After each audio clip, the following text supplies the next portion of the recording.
Hoy, Jonathan, nuestro residente de primer año por plástica, que está rotando por plástica, nos va a hablar sobre el manejo quirúrgico de los tumores malignos del margen palpebral. Este es un programa de la Universidad Javeriana Cali con la Clínica de Oftalmología, y hoy tenemos el gusto de tener a Jonathan, que nos va a ilustrar sobre este tipo de patologías y sus manejos tan frecuentes. Ya él habló la semana pasada sobre todo lo que fue el manejo de las lesiones benignas de los bordes palpebrales. Bienvenido, Jonathan. Gracias, Doc. Pues sí, mucho gusto. Mi nombre es Jonathan Córdoba, soy residente de primer año. Pues esta es la continuación de la charla que hicimos el lunes anterior, que era sobre las lesiones malignas a nivel palpebral. Entonces, al final habíamos quedado pues sobre los diferentes tipos de manejo quirúrgicos que podíamos tener en este tipo de lesiones, pero pues decidimos hacerlo en dos partes. Entonces, esta es la continuación de la charla anterior. Bueno. Entonces, vamos a empezar hablando de las incisiones y de los cierres. Recordar que siempre que tengamos una incisión, esta se puede hacer con múltiples instrumentos, ya sea un escalpelo, que es el bisturí, o tenemos otras alternativas, como alternativas diatérmicas, como la aguja de Colorado, o cuchillos de radiofrecuencia, como el Elman, que es muy frecuente usado por el doctor Quintero en cirugía. Recordar que estos dos últimos instrumentos van a darnos mucho menos feedback táctil a comparación del bisturí, pero estos tienen la ventaja de que nos van a ayudar a la hemostasia cuando estemos realizando los diferentes cortes. Recordar que siempre intentar de hacer estas incisiones sobre o de forma paralela a los pliegues de la piel, a los que normalmente denominamos líneas de tensión. Y siempre realizar las marcas de las incisiones antes de hacer la anestesia, ya que cuando hacemos la anestesia, pues se va a distorsionar mucho el tejido y pues no vamos a poder hacer unos cortes, unos buenos cortes. Ya en cuanto a la parte de reconstrucción, vamos a dar pues unas cositas de generalidades. Recordar que la lamela anterior está formada por piel y por el músculo orbicular, y la lamela posterior va a estar formada por la placa tarsal y la conjuntiva tarsal. Vamos a tener defectos parciales. En los defectos parciales podemos hacer dos técnicas que ya van a ser los injertos de piel. Recordar que los injertos de piel... Los injertos de piel van a estar separados de su vasculatura original, y también tenemos los flaps de piel. Estos no van a estar separados de su vasculatura original y solo van a ser pues como movimientos de la piel. Tenemos defectos totales de grosor en los cuales vamos a tener que hacer reconstrucción tanto de la lamela anterior como de la lamela posterior. Y acordarnos que cuando tenemos estos defectos tan grandes no podemos hacer dos injertos libres, ya que siempre uno de los tejidos que vamos a reconstruir tiene que tener tejido con vasculatura propia. Entonces podemos hacer un flap asociado a un injerto libre, pero nunca dos injertos libres para reconstruir la lamela posterior y la lamela anterior.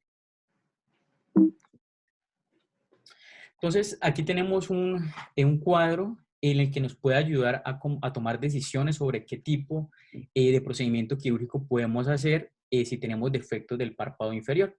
Entonces, si estos defectos solo comprometen la parte de la lamela anterior, podemos hacer avanzamientos flaps o cierres primarios, más o menos cantolisis. Si vemos que está teniendo mucha tensión, pues podemos hacer la cantolisis. Ya si tenemos defectos del grosor completo del borde palpebral que comprometan la lamela anterior y la lamela posterior, de acuerdo a qué tan grande sea ese defecto, si es un defecto pequeño, menor del 30%, mediano o grande. Si es un defecto pequeño, menor del 30%, podemos hacer los mismos procedimientos quirúrgicos que en un defecto lamelar anterior, como sería el avanzamiento flap o el cierre primario más o menos cantolisis. Si es un defecto mediano, que es del 30 al 50% del borde palpebral, podemos hacer un avanzamiento flap o un injerto libre más avanzamiento. Ya si tenemos defectos muy grandes, que sean más del 50%, podemos hacer una técnica de Hughes, sobre todo en el párpado inferior, el cual va a ser un flap tarsoconjuntival más un injerto libre. En cuanto a los defectos del párpado superior, también lo vamos a diferenciar por defecto de la lamela anterior y defecto de todo el grosor de la pared palpebral. En los defectos de la lamela anterior vamos a tener igualmente cierre primario más o menos cantolisis, avanzamiento del flap o un flap por rotación semicircular. Si tenemos defectos del grosor completo, lo vamos a ver igualmente, menos del 30% medianos y grandes. Si son menos del 30%, vamos a usar las mismas técnicas que en los defectos de la mela anterior. Si son defectos medianos, podemos hacer avanzamiento más injerto libre tarsal, y si son defectos grandes, podemos igual hacer un avanzamiento más injerto libre o hacer una técnica collar bear más injerto.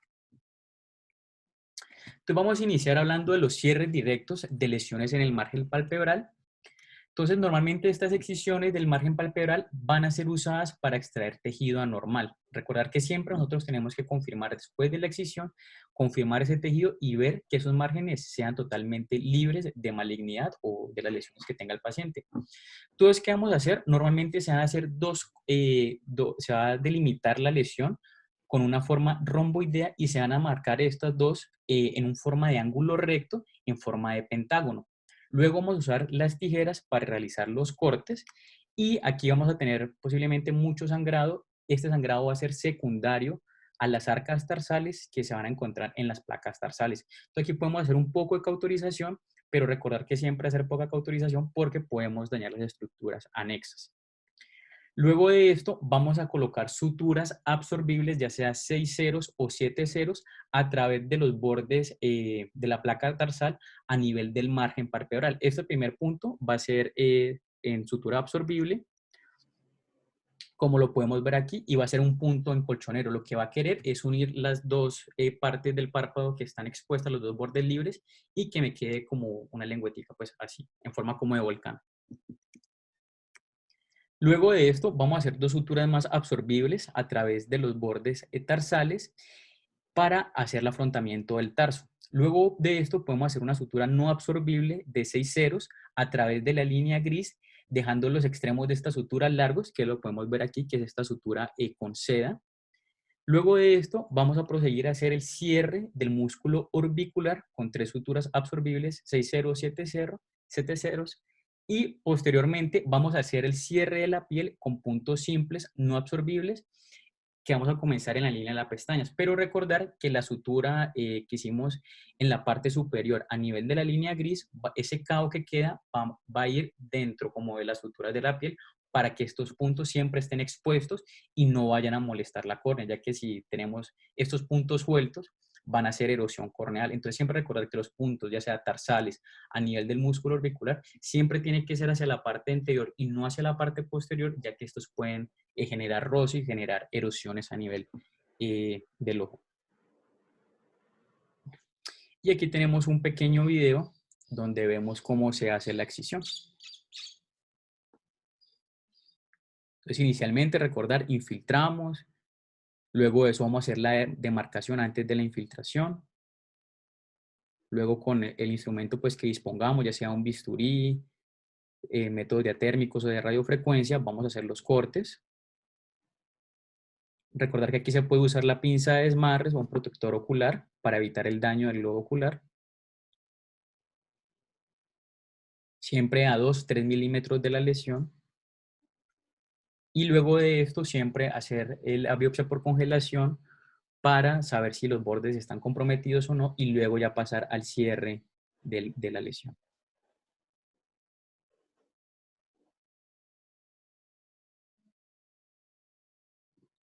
Aquí vemos cómo inicia con un punto de seda. Recordar que siempre los puntos tienen que ser muy paralelos.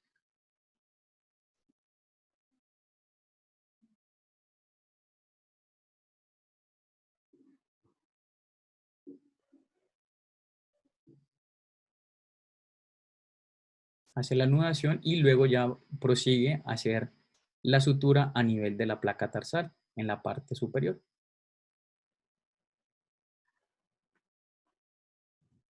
Dependiendo de qué tan buen afrontamiento de la placa tarsal y el músculo orbicular, ya depende si nosotros podemos hacer puntos conjuntivales en la parte posterior, pero si hacemos un buen afrontamiento de estos dos, normalmente no es necesario hacer estos puntos.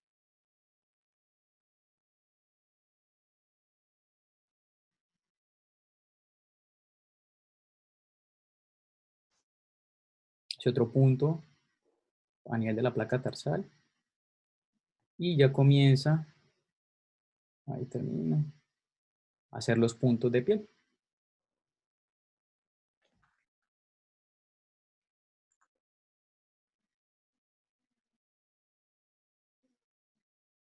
Ahí vemos cómo él pasa el cabo de la seda del punto en la línea gris del párpado.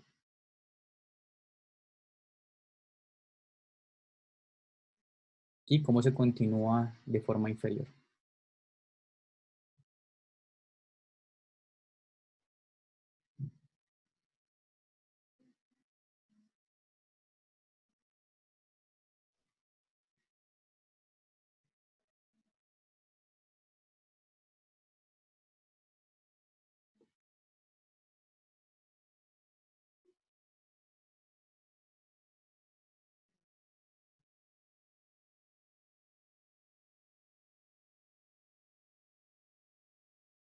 Y listo. Y se quita el protector ocular. Bueno. También podemos tener los cierres del margen palpebral con incisiones transversales. En este tipo de incisiones no vamos a tener una excisión como tal en forma de pentágono, sino que va a ser una excisión cuadrada. Entonces aquí lo que vamos a hacer es que luego de esta excisión se va a hacer una incisión de espesor completo a nivel horizontal inferior al defecto que tenía el párpado. Esta se va a aumentar de forma medial y lateralmente, como lo podemos ver en la imagen. Y luego de esto ya se puede hacer el avanzamiento del flap, ya que no va a tener tanta tensión, y vamos a hacer el cerramiento de la lesión palpebral de igual forma como lo veíamos anteriormente, ¿ya? Si esta todavía tiene mucha tensión, igualmente podemos hacer una cantolisis lateral para reducir la tensión del cierre. Y por último, ya que queda este defecto, se va a hacer el cerramiento de esta herida horizontal, igualmente en forma de 2 capas. Se va primero a suturar el músculo orbicular, ya que a nivel de esta parte no vamos a tener tarso, y luego sutura a nivel de la piel. Aquí vemos el resultado. Ya esto es 2 meses posterior al tratamiento, ¿cómo queda? También podemos tener cierre directo con tejido extralateral. Esta técnica lo que nos va a permitir es el cierre directo de los defectos palpebrales mayores de 1/3 del margen palpebral, como lo veíamos anteriormente. ¿Qué vamos a tener aquí? Vamos a tener que saber realizar un corte horizontal desde el canto lateral hasta el borde orbitario. Aquí lo que vamos a buscar es la exposición del canto lateral, y cuando tengamos la exposición del canto lateral, que la podemos pues, hacer que se note más mucho el canto lateral, cuando hacemos retracción de esta parte del párpado hacia la parte anterior, vamos a hacer el corte de este, y luego que hagamos este corte del canto lateral, vamos a hacer el avanzamiento de este borde libre del párpado, este avanzamiento, y vamos a hacer el cierre de la lesión palpebral, como lo podemos ver en la imagen. Normalmente se van a usar suturas y no absorbibles, 6 ceros en este procedimiento.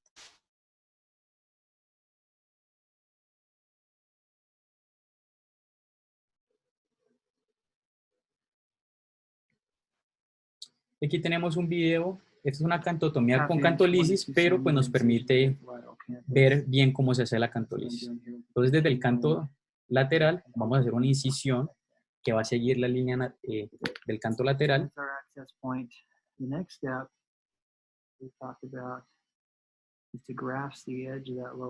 Vamos a hacer, con ese borde del párpado, vamos a hacer un alamiento hacia la parte anterior, así se expone el tendón del canto lateral.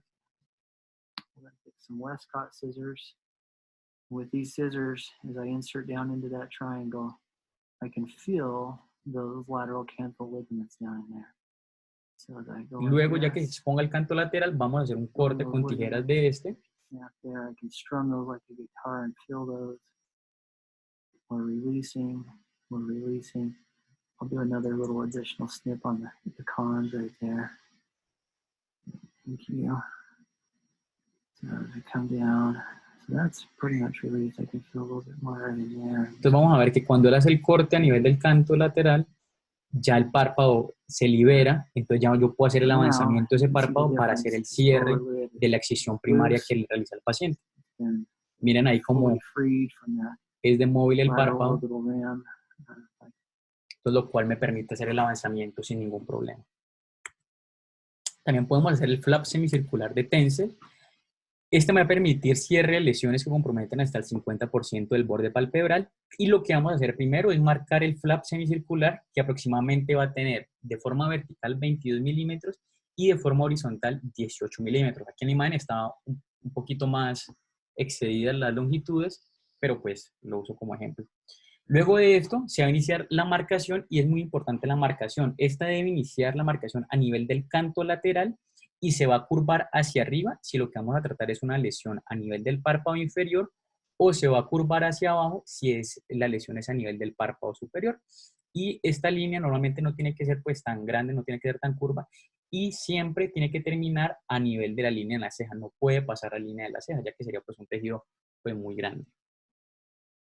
Entonces lo que vamos a hacer inicialmente es la incisión a lo largo de la marca que ya anteriormente habíamos hecho.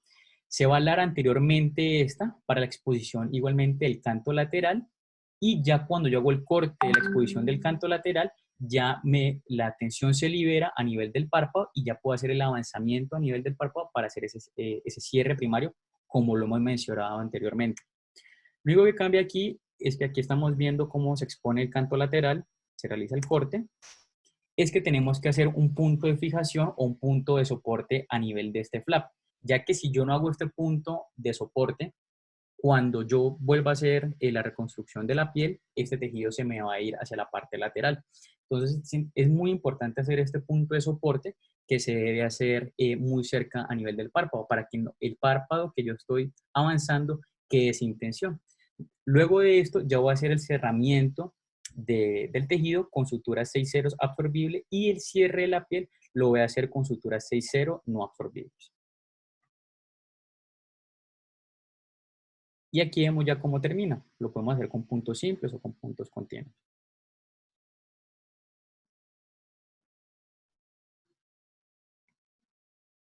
Y este ya es el posoperatorio varios meses después. Vemos que casi no queda cicatriz.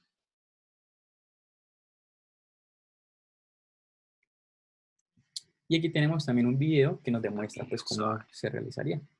Entonces vemos un defecto de gran tamaño a nivel del párpado superior.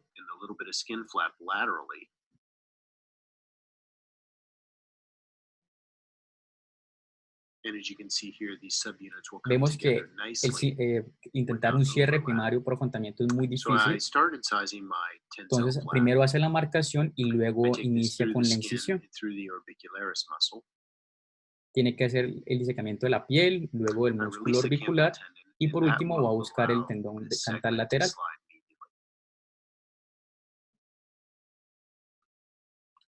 I continued the dissection in a subabricularis plane, freeing up this to move. Entonces vemos ahí immediately cuando into hace el eclipse rompimiento del close. canto lateral, cómo el flap queda mucho más móvil.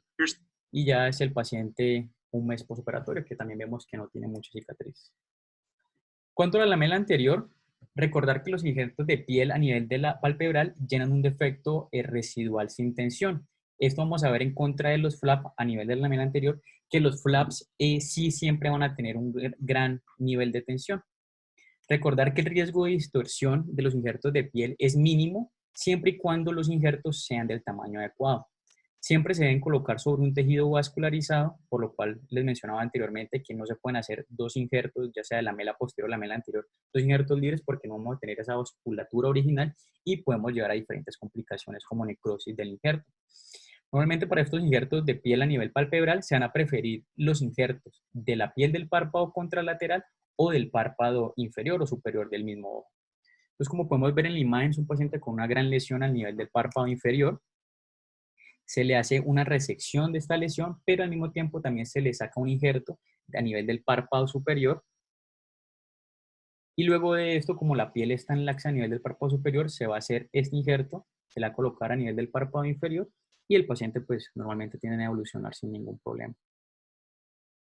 Y vemos el resultado ya meses después de la cirugía. Aquí tenemos pacienticos que el doctor Quintero nos prestó las fotos. Es un paciente con un carcinoma vasocelular a nivel del párpado inferior del ojo derecho. Entonces vemos las fotografías iniciales, vemos la lesión que compromete gran parte del margen palpebral inferior.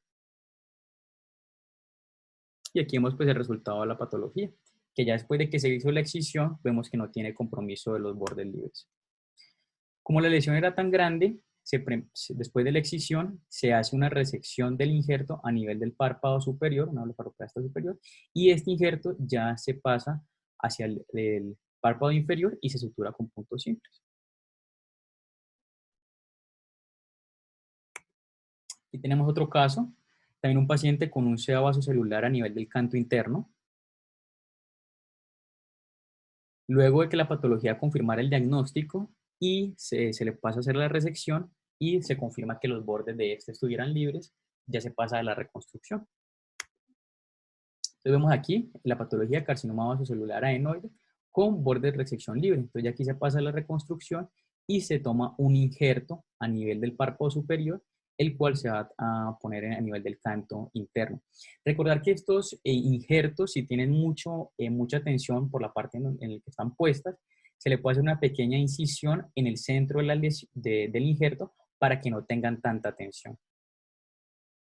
Este es el señor en el postoperatorio a nivel de un mes. Vemos cómo pues, el cambio es abrupto y vemos cómo casi no tiene cicatrización. Y este es el paciente ya 3 meses posterior a la cirugía y vemos pues el buen resultado que ha tenido.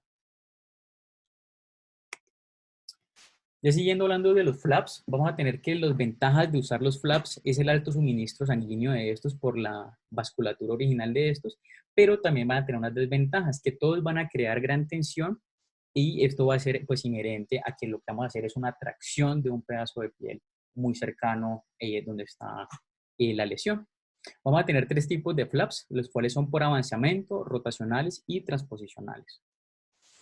Entonces, cuando queremos hacer un avanzamiento, lo que vamos a hacer es marcación del flap y siempre recordar que tenemos que hacer la marcación antes de colocar cualquier anestésico.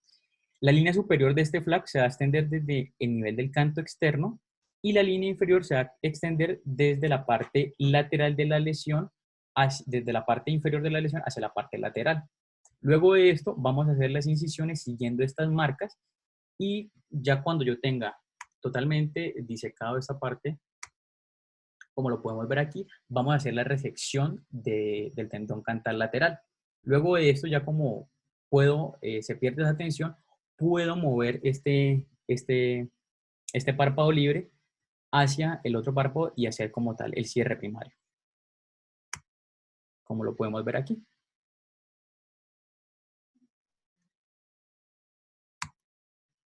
En cuanto a la lamela posterior, recordar que esto es muy importante cuando tengo compromiso de ella, ya que esta me va a ayudar a hacer el soporte de la lamela anterior y puedo hacer la reconstrucción de 2 formas, ya sea con injertos, que normalmente se prefieren los injertos de paladar duro, ya que son injertos que son muy moldeables, pero también tengo, si no se puede, puedo tener otros injertos, como son los injertos de mucosa oral, de la placa tarsal, a nivel preauricular y posauricular.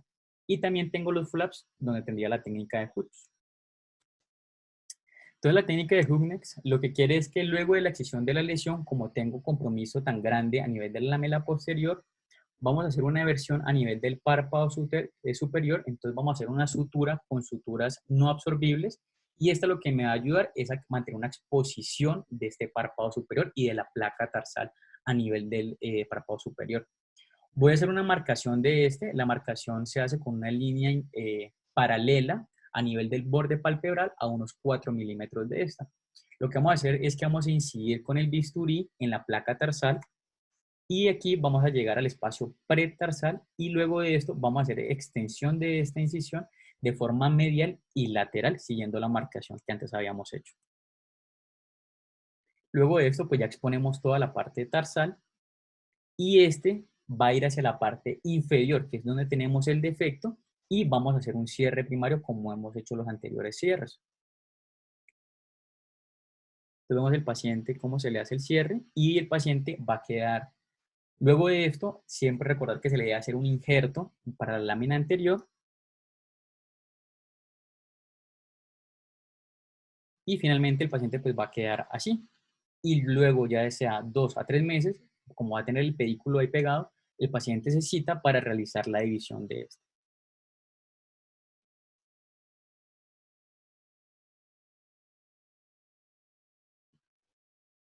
Aquí vemos otro caso también del doctor Quintero. Vemos un paciente con un CA vasocelular a nivel del párpado inferior izquierdo. Vemos la lesión.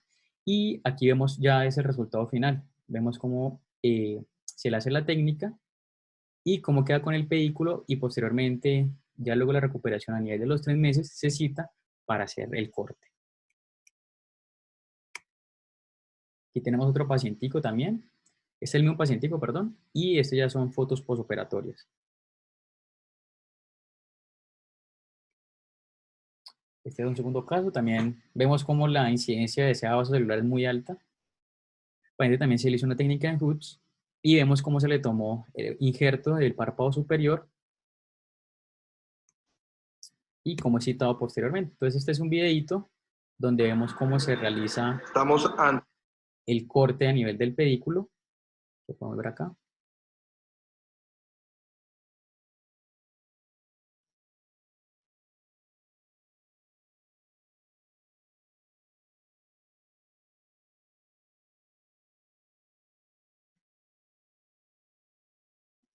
El pedículo y aquí vamos a realizar el corte.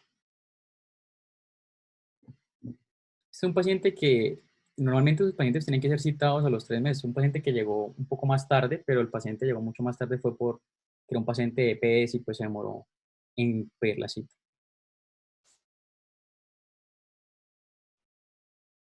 Entonces vemos el pedículo que conecta las dos conjuntivas.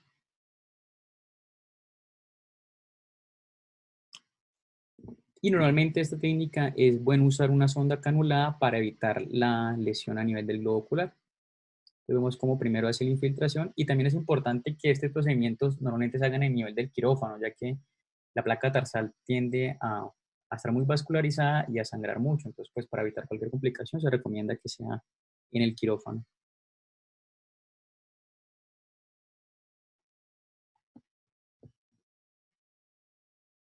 Voy a adelantarlo un poco.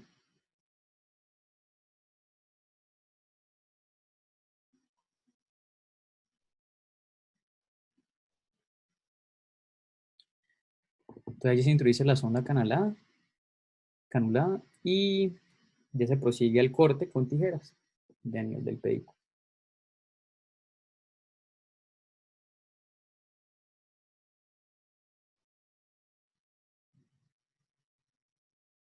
Vemos la facilidad para sangrar del pedículo.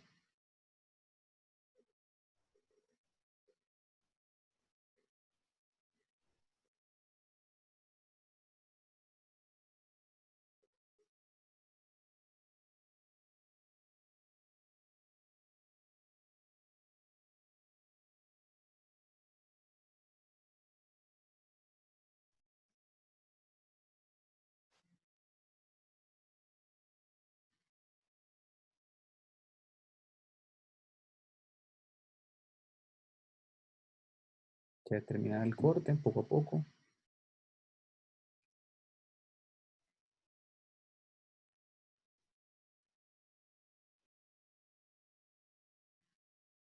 Levántalo un poquito.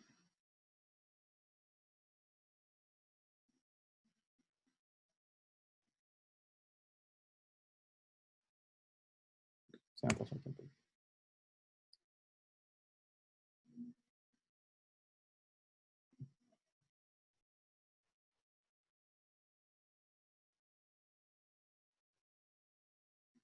Y ahí ya se termina el corte.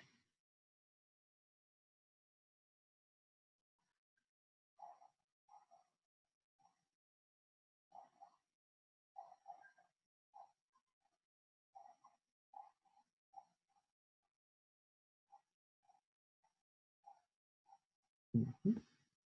Y eso es todo. Listo.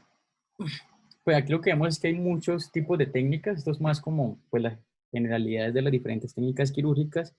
Y ya pues como para finalizar, sí, pues nos gustaría escuchar pues las diferentes técnicas que usan, si usan alguna técnica modificada o cuáles preferencias tienen pues, los diferentes asistentes.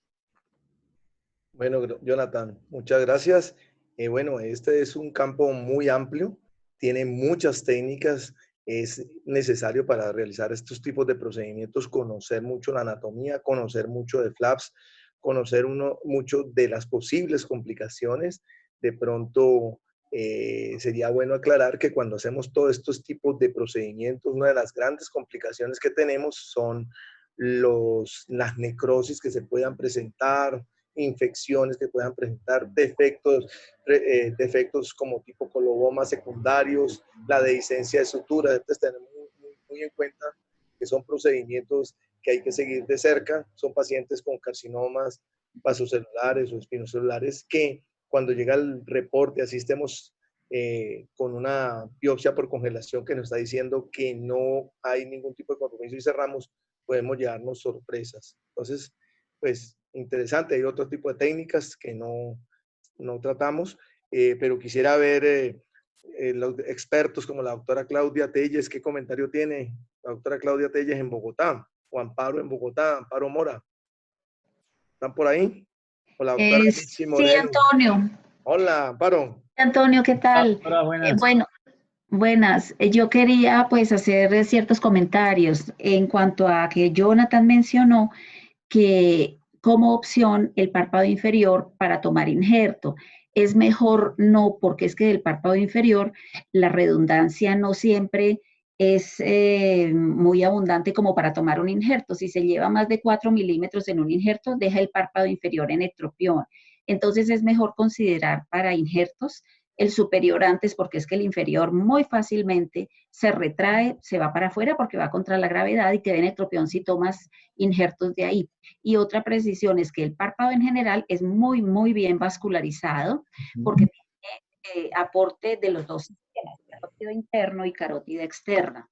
Entonces, es excepcionalmente raro que se infecte, ¿no? Pero hay que tener cuidado con los colgajos porque si quedan a mucha tensión o la base del colgajo es muy estrecha con relación a su longitud, sí se pueden necrosar, ¿no?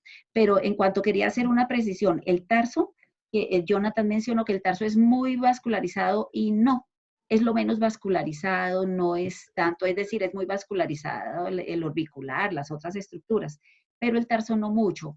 Por eso los puntos del borde libre se dejan más tiempo porque si uno los quita antes de 10 días se puede haber una dehiscencia, ¿no? Porque el tarso es menos vascularizado. Entonces quería sí, hacer esos Gracias. comentarios. Gracias, Amparo. ¿No? José, allá en Chile, ¿qué pasa? Claudia, en Bogotá. Bueno, yo quería hacer primero felicitar a Jonathan por la buena revisión, estuvo muy completa. Gracias. Evidentemente, pues es R1 y hay ciertas cosas pues que no has vivido, pero te quiero felicitar porque estuvo muy completa, muy organizada, te expresaste muy bien. Básicamente lo que debe quedar claro es que el párpado tiene 2 o 3 lamelas, que pronto no lo mencionaste, pero siempre hay que pensar en la reconstrucción de esas estructuras. Siempre hay que pensar en que tenemos que reconstruir la lamela posterior y tenemos que hacer fijación de esta lamela posterior al canto lateral o al canto medial si queda muy laxo. La lamela media se refiere a los retractores, entonces también es importante que estos retractores queden anclados dentro de los puntos de anclaje de la reconstrucción. Y ya la lamela posterior se puede reconstruir con injertos, con colgajos, realmente hiciste una revisión muy buena. Importantísimo que en todos estos colgajos o en estos injertos deben quedar puntos de capitoneo para ayudar a mejorar la vascularización de estos tejidos. Entonces, en cirugías con injertos pequeños se dejan capitoneos. En cirugías con colgajos grandes, con injertos rotacionales, se dejan vendajes compresivos, muy compresivos, y por lo menos mínimo 6 días de puntos de capitoneo. Lo otro es, un manejo que hay que hacer es colocar puntos de tracción como puntos de Frost. Entonces, si yo opero el párpado inferior, deben ir puntos con sedas, 4 ceros por lo menos, para ayudar a que todo lo que reconstruiste vaya fijado al frontal y el ojo debe quedar completamente cerrado con los puntos de capitoneo. Y si es el párpado inferior que hemos puesto colgajos, a mí también me gusta poner puntos de tracción hacia el párpado inferior.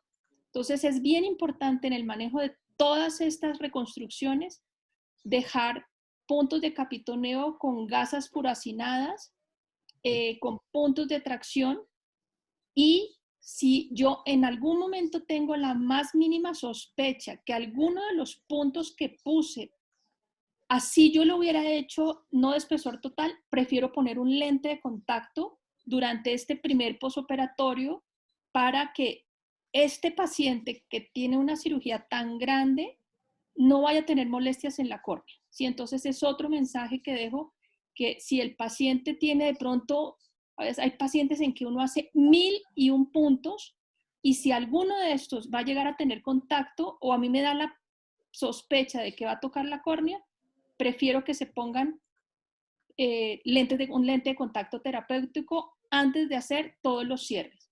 Jonathan, muy buena revisión, muy buena revisión. Gracias. Realmente ese es un tema gigantesco, Sí, gigantesco, es de no parar. sí. El otro mensaje que quiero es que uno muchas veces tiene en la cabeza organizado un plan quirúrgico y cuando llega a salas tiene que coger herramientas para hacer otro plan quirúrgico porque a veces las cosas cambian, lo veo más grande, se extendió, comprometió vía lagrimal, entonces ya van las dacrointubaciones, tengo que echar mano de más injertos. El otro mensaje que me acuerdo ahorita es que es un tema demasiado grande. El otro mensaje es que a veces el injerto se toma y muchas veces es válido un injerto, por ejemplo, de párpado superior obtenido por blefaroplastia, lo puedes dividir en dos. Sí, lo puedes dividir en dos porque longitudinalmente es muy largo, pero entonces a veces con excelentes resultados también. Un injerto de párpado superior para párpado inferior se puede dividir en dos y el resultado es bellísimo. Antonio, muchas gracias por la invitación. No, gracias, Claudia, por esa ampliación de información. Buenísimo, buenísimo. Jonathan, buscate a ver si tenés por ahí cuando se compromete la vía lagrimal. Sí, Jonathan quería revisar el tema y yo le dije, buenísimo, pero ese tema es un tema muy amplio. Entonces, acá de pronto tenías un casito donde hubo que ampliar la resección y se lleva uno la vía lagrimal. Entonces, en estos casos es muy importante que a través de la cola de chancho entremos por el punto lagrimal superior y hagamos la intubación del remanente del canalículo que nos queda y hacer un buen afrontamiento del margen palpebral. Este es uno de los sitios más frecuentes de lesiones malignas donde tenemos que dar una recesión amplia y nos llevamos usualmente la vía lagrimal. Entonces, como decía la doctora Telles, hay que hacer además intraoperatoriamente intubación de la vía lagrimal. Gracias, Claudia. Por allá, José. Hola. Hola, José. ¿Cómo estás? Buenas, gusto saludarlos. José Garote está en Chile. Sí, ahí estoy, en Viña del Mar. Ah, en Viña del Mar. Sí. Oye, sí, yo creo que lo que puso Jonathan son las armas básicas para manejarse en esto. Pues ya con la práctica, los más viejos como yo, como tú, nos damos cuenta que hay otras cosas. Y solo recalcar que hay una pequeña diferencia en cómo tratar el párpado inferior del superior. El párpado inferior no necesariamente a veces incluso hay que reconstruir la lamela posterior. Muchas veces no me preocupo poner tarso y avanzo la conjuntiva, por ejemplo. Basta que quede con el alineamiento, la altura y la tensión adecuada, como la motilidad del párpado inferior no es tan vital en esto. Entonces, basta que quede como para que no haya un lagoftalmo a cubrir bien y que quede estéticamente adecuada. Y también otro consejo, los injertos libres que a veces hacemos, como dijo la doctora, el párpado es bien vascularizado y a veces incluso poniendo sin mucha base entre medio o dos injertos libres, uno se da cuenta que, o sea, al principio la piel puede estar un poquito amoratada, descamada, que uno cree que está necrosada, pero deja pasar el tiempo y la verdad es que si uno está con la tensión adecuada, digamos, quedan bastante bien. El párpado superior es otra cosa por su motilidad y el respeto hay que tenerle porque va a pasar sobre la córnea y permanente. Pero yo aportaría eso, es lo que me ha tocado vivir. Gracias, José. Gracias, doctor. Muchas gracias. Bueno, y de pronto Mitzi o Ana María nos quieren aportar algo. Ana María, hola. Hola. Hola, Toñito, ¿cómo estás? Muy bien, ¿cómo estás tú? ¿Cómo estás? Muy bien, gracias. De tus temas favoritos. Me encanta, sí. Muchas gracias, Jonathan, por esa revisión tan completa. Gracias, Tal vez solo podría hacer un comentario y es que cuando enfrentemos a este paciente, hagamos una buena demarcación de la lesión y una demarcación de los márgenes de acuerdo al tipo histológico que estamos sospechando, sin ningún tipo de aprehensión sobre la reconstrucción que tengamos que hacer después. Porque de esta forma aseguramos un excelente resultado desde el punto de vista oncológico. Y ya después, cuando hemos resecado completamente la lesión, pues ya empezamos a trabajar en el proceso de la reconstrucción, pero nunca hacer una resección tratando de cuadrar la reconstrucción que vamos a hacer más adelante. Sí. Sí, totalmente de acuerdo. Muy buena revisión, Jonathan. Gracias. Gracias, Doc. Gracias, Toñito. Bueno, gracias, Anita, por acompañarnos, por aportar. Bueno, pues un saludo a todos. Creo que pues ahí vamos con nuestros residentes en el programa de la Universidad Javeriana Cali, que se están formando, felices con ellos acá y con la clínica de oftalmología. Ahorita terminando esta pandemia, están retomando nuevamente las eventos quirúrgicos, pues les ha tocado todo esto virtual, ya sabrán cómo lo difícil que es. Muchas gracias a todos por acompañarnos y gracias, Jonathan, felicitaciones. Gracias, Doc. Muchas gracias a todos por la asistencia y los comentarios. Que tengan feliz tarde. Gracias. Hasta luego. Gracias. Hasta luego. Gracias. Chao.